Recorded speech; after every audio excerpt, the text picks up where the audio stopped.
La cubierta después del combate. El humo de los cañones se mezcla con el olor a pólvora y ron, restos de mástiles, oro esparcido. En el centro de este caos, un enorme pirata, con una cicatriz que le cruza el rostro desde la ceja hasta la barbilla. Ignora los cofres de monedas. En su lugar, con una ternura increíble, alimenta con el dedo a un lémur diminuto. Esto no es ficción, es una paradoja que era la norma. Y en los próximos 10 minutos revelaremos las verdaderas y a menudo impactantes razones por las que los hombres más crueles del mundo mantenían a las criaturas más indefensas. Este lémur no es un animal cualquiera. Es un recuerdo viviente de la legendaria colonia pirata de Libertalia en Madagascar. No es solo una mascota. Es la prueba de que su dueño ha estado en el fin del mundo, en una utopía pirata de la que otros solo han oído hablar. Y no fue un caso aislado. Era una práctica común, una parte integral de la cultura pirata de la Edad de Oro. Monos, aves exóticas, perros, gatos e incluso sesnos. Los barcos a menudo parecían zoológicos flotantes. La pregunta no es si un pirata tenía una mascota. La pregunta es por qué le era vitalmente necesaria. El pirata y naturalista William Dampier describió detalladamente en sus diarios la flora y la fauna de tierras exóticas. Sus escritos lo confirman. El transporte de animales extraños era una práctica habitual. No era un simple pasatiempo. Era parte del negocio. Entonces, ¿qué era en realidad? ¿Un cálculo frío y una decisión de negocios? ¿Una función oculta y un arma secreta? ¿O un intento desesperado por conservar los restos de humanidad en el infierno? Responderemos a cada una de estas preguntas, y cada respuesta te sorprenderá. El famoso Código Pirata de Bartholomew Roberts regulaba claramente el reparto del botín y los castigos por cobardía, pero no decía ni una palabra sobre los seres vivos. La mascota era una zona gris, un activo personal cuyo valor se definía por 3 reglas no escritas: estatus, utilidad y humanidad. Comencemos con la primera regla, el estatus. Y no hay símbolo de estatus más poderoso que un loro en el hombro. Esta imagen está grabada en nuestra conciencia. John Silver el Largo y su capitán Flint. Pero esto no es historia. Es una marca genial creada por Robert Louis Stevenson en 1883. Antes de su novela La Isla del Tesoro, el loro era solo un pájaro. Después, se convirtió en un atributo obligatorio. Stevenson no documentó la realidad. La diseñó. Por supuesto, los loros eran populares. Eran fáciles de conseguir en las tabernas portuarias de Tortuga o Nassau. Los coloridos amazonas y guacamayos eran un entretenimiento viviente en las travesías interminables. Imitaban el habla humana. Pero pensar que los piratas los tenían solo por su cháchara es como creer que una navaja suiza solo sirve como palillo de dientes. Su capacidad para hablar era solo una versión de demostración de su verdadero valor. La verdad es que un loro era una carga. Requería agua dulce, un bien escaso a bordo. La ración diaria de un marinero en los trópicos apenas alcanzaba 1 galón. El ave, en cambio, necesitaba agua limpia y frutas frescas, un lujo inasequible. Además, su graznido se oye a 1 milla. Podía delatar a un barco que se acercaba para el abordaje. Tener un loro era tácticamente desventajoso. Entonces, ¿por qué arriesgarlo todo por una criatura chillona? Imagina la prueba del capitán Teach. En tu camarote hay espacio para un solo artículo de lujo, un cofre de ron, una pistola adicional, o este pájaro. ¿Qué elegirías? ¿El placer instantáneo, el poder directo, o una inversión a largo plazo en tu marca personal? Barbanegra era un maestro de la guerra psicológica. Entendía que lo que eliges dice más de ti que cualquier bandera, y la respuesta del pirata no era nada obvia. La respuesta era simple, y lo cambia todo. El pirata no era solo un bandido, era un empresario. Su principal activo, la reputación. Era su moneda en un mundo sin leyes. Barbanegra no se entrelazaba mechas en la barba por estética, creaba una marca de terror. Su bandera no era solo tela, era una herramienta de marketing que ahorraba pólvora y sangre. y en este sistema despiadado de marca personal, un animal exótico era la máxima distinción. Un loro en el hombro de un pirata en el siglo XVII es como un reloj Patek Philippe en la muñeca hoy. No es un simple accesorio, es una declaración no verbal. He alcanzado un nivel en el que puedo permitirme un lujo hermoso, pero absolutamente impráctico. Yo juego con otras reglas. Un mono de Guinea, un lémur de Madagascar o un guacamayo del Amazonas eran la prueba viviente. La prueba de que habías navegado más lejos, arriesgado más, vencido donde otros se ahogaron. Era el mapa de tus conquistas que llevabas en el hombro. Cada mirada a esa criatura recordaba a la tripulación y a los enemigos. Yo he estado donde vosotros ni os atrevéis a soñar. La aristocracia europea coleccionaba gabinetes de curiosidades, los Kunstkammers. El capitán pirata creaba el suyo propio, vivo y móvil. Su lémur era una pieza de exhibición tanto como la cabeza seca de un enemigo, solo que mucho más valiosa. Y el valor no era solo simbólico, era absolutamente real. En Europa la nobleza enloquecía por lo exótico. Un guacamayo comprado en el Caribe por un puñado de cuentas de vidrio se vendía en Londres por 20 guineas. Eso era el doble del salario anual de un marinero de la Marina Real. No era una mascota, era un lingote de oro viviente, un activo líquido que podía cambiarse por armas, ron o lealtad. Era tu fondo de pensiones personal. Fíjate en Bartholomew Roberts, uno de los piratas más exitosos de la historia. Tenía un perro en su barco, no era exótico, solo un perro, y ese era un gesto aún más audaz. En un mundo donde cada galón de agua y cada galleta se contaban, él alimentaba una boca inútil. Era pura ostentación de consumo, un acto de suprema superioridad económica. Roberts le decía a su tripulación sin palabras, soy tan exitoso que puedo permitirme gastar nuestros recursos comunes en algo que no aporta ningún beneficio. Quemaba dinero delante de ellos, solo que el dinero. Era comida, era poder en estado puro, pero el poder no era la única moneda, también estaba la eficiencia, y esto nos lleva a la segunda regla, la utilidad. Imagina una tormenta, olas altas como una casa, el viento desgarra las velas. Hay que pasar el primer cabo hasta la mismísima punta del mástil helado. Una muerte segura para cualquier marinero, pero no para un pequeño mono capuchino. En el folclore marino, a estos monos se les llamaba monos de cuerda, en analogía a los monos de pólvora, los grumetes que llevaban la pólvora a los cañones. No hay pruebas al 100% de que fuera una práctica generalizada, pero la leyenda misma encaja perfectamente en la lógica pirata, usar cualquier recurso para obtener una ventaja. Y era una jugada genial.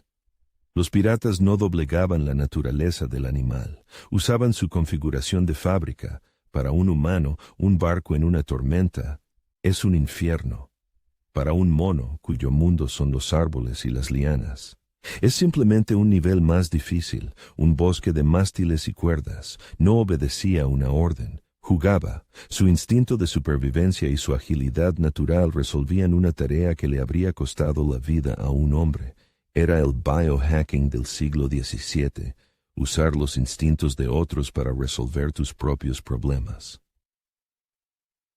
Y este principio no solo funcionaba en las alturas, funcionaba con el sonido, el graznido de un loro o el chillido de un mono. No es solo ruido, es un sistema de alerta temprana viviente. Su oído y su vista son mucho más agudos que los de un vigía somnoliento en el mástil. El grito repentino y penetrante de un ave podía advertir de la aproximación de un barco enemigo mucho antes de que se pudiera divisar.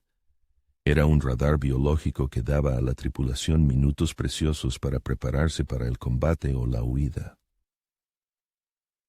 Pero la herramienta más importante a bordo era la más discreta: el gato.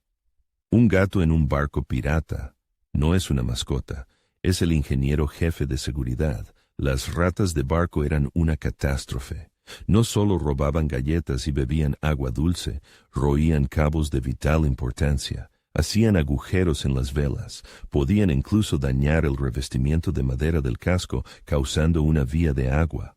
Un solo gato haciendo su trabajo era más importante para la supervivencia del barco que varios marineros. Cada animal a bordo no era solo un compañero, era una herramienta, una navaja suiza viva y que respiraba, donde cada función era una cuestión de supervivencia. Pero esta navaja suiza tenía una última función, una función de la que no se hablaba en voz alta. Entraba en juego cuando todas las demás se volvían inútiles. El barco quedaba en calma chicha, en las llamadas latitudes de los caballos, semanas sin viento. El sol calcinaba la cubierta y el último barril de agua dulce se vaciaba. En ese momento el estatus, la utilidad, la amistad, todo se convertía en polvo. Solo quedaba una ley, la ley del estómago vacío, y cualquier animal a bordo, desde el mono favorito del capitán hasta la tortuga gigante en la bodega, se convertía en lo que siempre fue: provisiones andantes. Era un seguro cruel. Mientras hubiera una mascota en el barco, la tripulación sabía: tienen un día más antes de empezar a mirarse unos a otros, y esto ponía al capitán ante una elección de tragedia griega. Por un lado, su tripulación, hombres hambrientos y desesperados al borde del motín. Por otro, la criatura que quizás era su único amigo en ese infierno. La elección no era entre comida y mascota, era una elección entre el afecto personal y el código pirata. El código exigía actuar en interés de la tripulación. Negarse a sacrificar la última fuente de alimento se consideraba una traición, y le costaba la vida al capitán. Apenas existen registros directos del tipo «el capitán se comió a su lémur», pero los diarios de a bordo de la época están llenos de menciones sobre comer ratas de barco, botas de cuero, cualquier cosa que se pudiera hervir. La lógica de la supervivencia es implacable. Sabemos por los diarios del capitán James Cook que su tripulación en la Marina Real consumía perros regularmente. Si esto era normal para marineros militares disciplinados, para los piratas que vivían al límite, no solo era posible, era inevitable. No era la norma, era una medida extrema, pero la probabilidad de que ocurriera 8 de cada 10. Y aún así, esto solo explica el cuerpo, no la mente. Esto nos lleva a la última y más importante regla: la humanidad. Para entenderla, hay que entender quién era el pirata, un exiliado, un hombre arrojado por la borda de la sociedad. Vive en un mundo donde cada miembro de la tripulación es tu asesino potencial. La psicología llama a este estado hipervigilancia, la espera constante de una puñalada por la espalda. En ese mundo la confianza no era solo un lujo, era un error mortal, y en el centro de esta soledad total estaba el animal. Una criatura a la que le da absolutamente igual cuántos barcos has quemado y a cuántas personas has matado. No juzga, no exige una parte del botín, no te traicionará por una pinta de ron de más. Ofrecía un afecto simple e incondicional. En un infierno construido sobre mentiras y alianzas temporales, el contacto de un pelaje cálido era la única verdad. La mascota era un ancla emocional, en un mundo donde una tormenta podía suceder a una calma. En una hora, y un aliado convertirse en enemigo en un segundo, el animal era la única constante. Esta ancla no solo se aferraba al presente, se hundía profundamente en el pasado. Contrario a la imagen de monstruos de barba canosa, el pirata promedio era un adolescente. A menudo no tenía ni 20 años, eran antiguos granjeros, pescadores, grumetes, arrancados de sus hogares, y cuidar de una criatura, alimentarla, asearla, era un ritual que por unos minutos convertía al lobo de mar de nuevo en el chico de pueblo con su perro. Era su terapia secreta y personal, un intento de recrear un fragmento de esa vida normal que había perdido para siempre. No conocían los términos científicos, pero sentían el resultado en su propia piel. Hoy sabemos que el contacto con animales reduce los niveles de cortisol, la hormona del estrés. Acariciar un gato, rascarle detrás de la oreja a un mono, Estas simples acciones desencadenaban una reacción química en el cerebro. Se liberaba oxitocina, la llamada hormona del abrazo. Reduce la agresión, calma la ansiedad. Los piratas, sin saberlo, descubrieron la terapia con mascotas 300 años antes de su reconocimiento oficial. Su loro no era solo un símbolo de estatus. Su mono no era solo una herramienta viviente. Era su fuente personal de oxitocina a bordo, una medicina contra la locura en un mundo donde volverse loco era la norma. Así que volvamos a esa cubierta, al pirata de la cicatriz y su lémur. Ahora lo vemos con otros ojos. Esa criatura no es solo un animal, es su currículum, su cuenta bancaria y su sesión de psicoterapia, 3 en 1, el objeto más multifuncional de todo el barco. Para entender a cualquier mascota en cualquier barco, utiliza este protocolo. Lo llamamos el protocolo de las 3 lentes del Capitán Kidd. Consta de 3 preguntas. Primero, la lente del estatus. ¿Cuán rara y cara es esta criatura? Esto habla de su valor como símbolo. Segundo, la lente de la herramienta. ¿Qué beneficio oculto aporta, desde cazar ratas hasta ser una alarma viviente? Y tercero, la lente del ser humano. ¿Qué vacío psicológico llenaba para su dueño, desde la soledad total hasta la conexión con un hogar perdido? Estas 3 lentes muestran que todas las razones se dividen en 2 grandes grupos: las pragmáticas, estatus, utilidad, comida, y las humanas, afecto, nostalgia, miedo. Entonces, ¿qué era lo primordial? ¿Qué era más importante? No es una simple elección, es el reflejo de la lucha eterna dentro de cada uno de nosotros, la batalla entre nuestro contable interior, que todo lo calcula, y nuestro niño interior, que simplemente busca calor. El barco pirata era solo el escenario extremo para esta batalla. Y queremos saber tu opinión. ¿Cuál fue la principal fuerza motriz para que un pirata tuviera una mascota? ¿El cálculo frío o una profunda humanidad?